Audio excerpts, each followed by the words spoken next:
Hello everyone, today we talk about how to fix the app of YouTube Music. Here we go to settings, then we click on apps.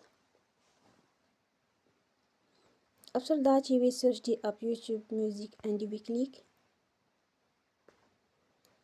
Then you will on full stop. After that you will go to storage. Then we click on clear cache.